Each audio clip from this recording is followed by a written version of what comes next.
do? You know the name Doug Poppa? Yes, I do. God bless Doug Poppa, an honest cop. I was elated, of course, but then as he testified, I was somewhat concerned for him because I knew that they were probably going to crucify that man. The top cop who put his badge on the line for justice. Sometimes the truth has a price. That may be the lesson of a Virginia police officer who says in trying to do the right thing, he ended up paying for it. Of one man who confronted truth and consequences. From Las Vegas, Nevada, this is Doug Poppa, Truth and Consequences Podcast. Welcome to episode 88 for Wednesday, February 2nd, 2022. In the previous episodes, we heard Connie Land, whose daughter Sydney Land was one of the victims in the still unsolved 2016 Land Kauffman double homicide, express her dismay and disgust when Las Vegas Metro Police Homicide Sergeant Michael Fletcher told her that the department did not consider it a conflict of interest when Homicide Detective Jared Grimmett, whose daughter once had a personal relationship with Shane Valentine, the prime suspect in the murders, that Grimmett was investigating, along with Homicide Detective Mitchell Dosh. Connie Land also told us that the Las Vegas Metro Police Internal Affairs Detective Wes Williams told her that Detective Jared Grimmett didn't violate police policy when he leaked confidential investigative details about the murders to then Las Vegas Justice Court Judge Melanie Andrus Tobiasen. That said, police personnel who have spoken to me after I wrote that story strongly dispute what Connie Land was told by Sergeant Fletcher and Detective Williams, stating Land was given false information and that indeed there was a conflict of interest. I was provided several examples backing up their assertions that were from the same general time period as when Land made her complaint. I will get to that in a few minutes. On June 27, 2019, the Baltimore Post-Examiner published my story that was titled Internal Affairs to Land. Las Vegas homicide detective didn't violate policy when he leaked confidential information to judge. Excerpts from that story are as follows. The Las Vegas Metropolitan Police Department Internal Affairs Bureau said a homicide detective did not violate policy when he shared confidential details of a murder investigation to Las Vegas Township Judge Melanie Andrus Tobiasen, according to Connie Land, whose daughter Sydney, along with her boyfriend Nehemiah Kauffman, were the victims in the unsolved October 2016 double slaying. Connie Land said that in mid-May of 2019, she filed a telephonic complaint with the Internal Affairs Bureau against Homicide Detective Jared Grimmett and spoke with Internal Affairs Bureau Detective Wes Williams. Land said that she subsequently sent Williams information to support her complaint against Grimmett. In a June 12th email sent to Detective Williams by Land and obtained by me, Land also questioned the handling of the October 8, 2016 shooting by Shane Valentine into Nehemiah Kauffman's mother's home, just weeks prior to the October 26, 2016 murders of her daughter and Nehemiah Kauffman. In that email to Detective Williams, Connie Land wrote, quote, "So many problems with the handling of this case and homicide, but you already know that. I do have another serious issue regarding the shooting on October 8, 2016 at Nehemiah Kauffman's family residence. Shane Valentine shot into the house with 5 people in the home during the sequence of events.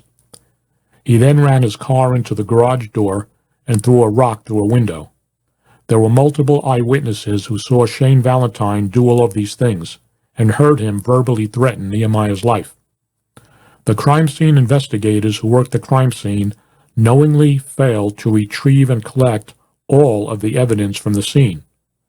I know the plastic parts of the front grille and rock were collected, but the crime scene analysts failed to retrieve the bullet or bullets shot into the house. Is this a violation of policy? Why over the next 2 weeks did a crime scene analyst and detective not go back and retrieve the bullets? Why did the detectives close the case less than a week later due to insufficient evidence, knowing not all of the evidence was collected at the crime scene? Is this a violation of policy? After the murders happened, Detective Dorsch went into the evidence room to pull bullets to compare from the October 8th shooting and the double homicide. There were no bullets in evidence from the October 8th event. This is why Detective Dorsch and a crime scene analyst had to return to the Kauffman residence 3 weeks after the October 8th shooting and after the double homicide, and then retrieve the bullets from the attic. Where is the negligence on this case? The crime scene analyst, the detectives, or both? They failed to properly investigate this case and close the case without all of the evidence. Connie Land went on to say in her email to Detective Williams, regardless of the fact that Sidney was not a victim of that incident on October 8th or not, Shane Valentine threatened to kill Nehemiah, Frankie Zappia, who is the stepdaughter of retired Las Vegas Metro Police Officer Dan Gersdorf and person of interest in the double homicide of Sidney, my daughter, that morning. Nehemiah and Sidney were found dead 2 weeks later. Connie Land also questioned to Internal Affairs why Las Vegas Metro Police Vice Detective Gregory Flores, who was a family friend and alleged godfather to Frankie Zappia, had executed search warrants on her apartment and the residence of Zappia's pimp, Dominic Thompson, after the murders, because the Homicide Division had requested Vice to do the search warrants. Homicide was looking for a weapon that was possibly used in the double murders. I confirmed from a police source that the request for Vice to execute the search warrants came from Homicide Detective Mitchell Dorsch. Connie Land stated that on June 19th, Internal Affairs Bureau Detective Wes Williams informed her that he looked into Detective Grimmett based on the information she provided and what he requested from Homicide, and his determination was that Grimmett did not violate police policy by giving confidential information about the homicide investigation to then-Judge Melanie Andrus Tobiasen. Land said that Williams also told her that Vice Detective Gregory Flores did not violate policy because it is not against department policy for officers to work on cases involving family and friends. Land told me that as an example, Williams said he was in Internal Affairs and may have to investigate somebody who was his friend. Land said she never got an answer if department policy was violated by the crime scene analyst on scene at the October 8, 2016 shooting into the Kauffman residence. However, the Las Vegas Metropolitan Police Department's policy manual states under crime scene investigations that the reason for conducting crime scene investigations are to protect, to gather, and to preserve all evidential facts and material that tend to prove or disprove that a criminal offense has been committed and to identify the party or parties responsible. On June 24, 2019, I made contact with Internal Affairs Bureau Detective Wes Williams. Williams admitted that an Internal Affairs investigation was conducted on Homicide Detective Jared Grimmett, but he said, quote, couldn't discuss it. I told him that Connie Land had told me that he had told her that Grimmett did not violate department policy by leaking confidential details of the homicide investigation to then-Judge Melanie Andrus Tobiasen. Williams replied again to me, quote, I can't discuss it. Now, moving forward. Police sources who spoke to me after I wrote that story told me that in many cases where there was even the remote chance of possible impropriety that could later be raised with the conflict of interest involving detectives investigating cases, the Las Vegas Metro Police Department have gone to great lengths to ensure and protect the integrity of the investigation and to avoid any possible scrutiny by defense attorneys at a later date should allegations of a conflict of interest be raised. So, ladies and gentlemen, I have to ask this question.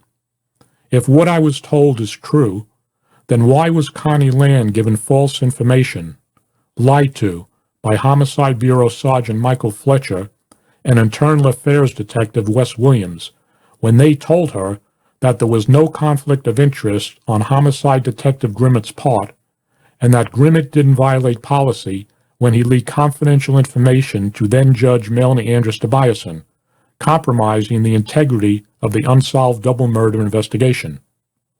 The following are just a few examples that I was apprised of to support the claims made by police sources that indeed a conflict of interest in criminal investigations is a serious matter and not taken lightly, except apparently not in the Land Kauffman murder investigation.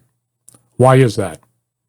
Now, as I stated earlier, here are just a few examples of conflict of interest concerns that were raised in prior Las Vegas Metro Police criminal investigations and how the department handled them.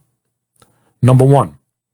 Pamela Bordeaux, a retired Las Vegas Metro Police missing persons detective who was arrested in 2019 and is charged with first-degree murder in the execution-style killing of her former son-in-law. According to police sources, Bordeaux, when she was on the force, was assigned to the Missing Persons Unit, which is on the same floor as the Homicide Bureau. Bordeaux, from what I was told, had numerous run-ins with other detectives. To ensure that there would be no conflict of interest issue that could be raised down the road by a defense attorney, the department went to great lengths to find detectives who could investigate the homicide case who had no prior history and or run-ins with Bordeaux, just so there was zero conflict in the investigation. Number 2. A now retired Las Vegas Metro Police captain who also had numerous run-ins with other cops and was strongly disliked. She allegedly beat her stepson with a steel brush, causing significant injuries to him, so much that he had to go to Sunrise Hospital in Las Vegas. They needed an impartial person to investigate, and the department was looking for someone in the abuse and neglect section who could handle the case that did not have any issues in the past with her, so no conflict of interest issues could be raised later on. The supervisors were elated, I was told, when they found out that the incident actually occurred in the jurisdiction of the North Las Vegas Police Department, so Metro would not have to be involved in the investigation. Number 3. Another police officer, the son of a retired Las Vegas Metro Police assistant sheriff, came under investigation when he was accused of sexual assault. Sources said that Sergeant Cheryl Hooton, swing shift sexual assault detail sergeant, recused herself from the involvement in the criminal investigation to alleviate any concerns of a conflict of interest, because she was close to the officer under investigation, his father, the retired assistant sheriff, and his uncle. The day shift sexual assault sergeant at the time, Ray Spencer, had to handle the investigation. I was told the case ended up being dropped because the female victim didn't want anything to do with it. And now number 4. A now retired Las Vegas Metro Police officer who was once a field training officer assigned to the Northwest Area Command and who, according to sources, was universally despised by other cops and had the reputation of a bully who treated his trainees like crap, came under investigation after allegations surfaced that he molested his stepdaughters when they were younger. The department had to ensure that cops who had a dislike against him would not be involved in the investigation to avoid any possible conflict of interest. One detective had made the comment that he never knew him, but he heard he was a real POS. The supervisors then told him, never mind, you can't be involved in the investigation because you just said he was a POS. He was told he can't work the case. That statement alone put a halt on him being involved in the investigation because of a conflict of interest, because he said the guy was a POS and had animosity against him, and that made him ineligible to work the case. Those are just a few of the examples that involve possible conflict of interest from police sources who spoke to me, and there are many more.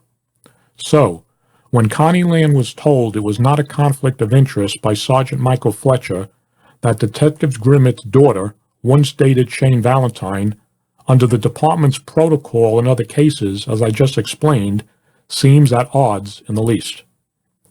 When Internal Affairs Detective Wes Williams told Connie Land that Grimmett didn't violate policy when he leaked confidential information to then-Judge Melanie Andrus Tobiasen, that is also nonsense, because would have been, in the least, a conflict of interest that compromised a criminal investigation. Internal Affairs Detective Wes Williams, I was told, only investigates policy violations, not criminal investigations on police officers. That would be handled by the Criminal Internal Affairs section.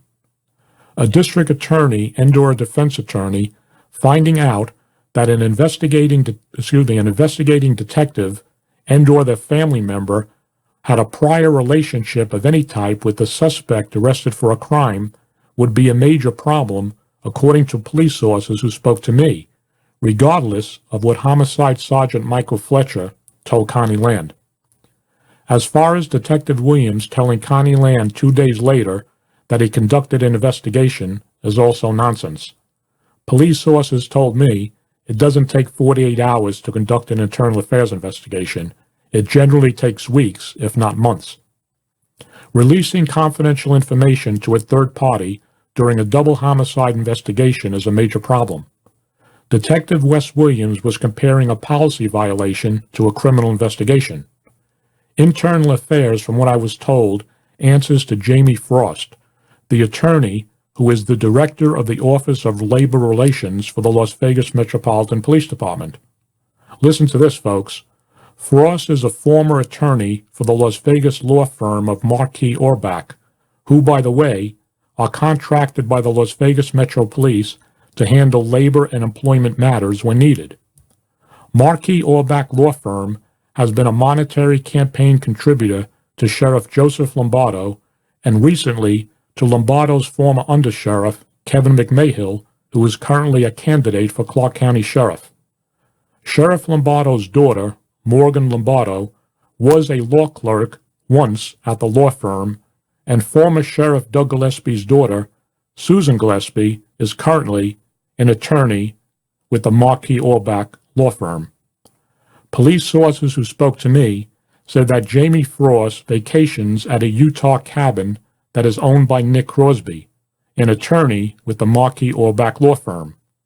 Nick Crosby has defended numerous cases on behalf of the Las Vegas Metropolitan Police Department, including arbitration involving police officers who were dismissed from the department with the approval of Director Jamie Frost. All this seems quite unnerving to me, folks. Remember to subscribe to the YouTube channel of Truth and Consequences with Doug Poppa. Thanks for listening, folks, and much more to come.